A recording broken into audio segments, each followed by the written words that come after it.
Welcome to Sweet Life Beat Life. We hope this video helps.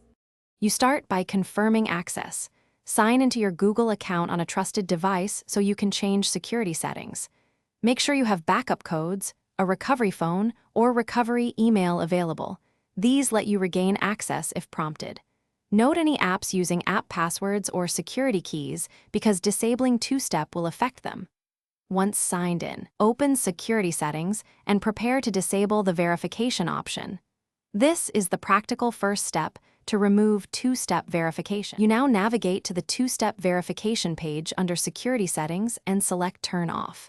You'll be asked to confirm your identity with your password and possibly a verification code. Provide them promptly. Understand why. Turning it off removes the second factor for sign-in and may require reissuing app passwords.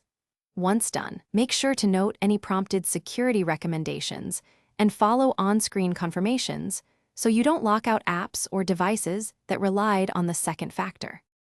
Finish by verifying sign-in on each device and reconfiguring apps that used app passwords.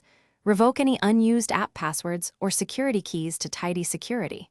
Make sure to update account recovery info so you can regain access if needed.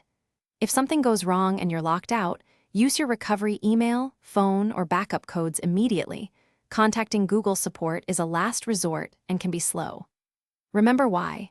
Without two-step, your account is simpler to access, but also more vulnerable. So monitor activity closely.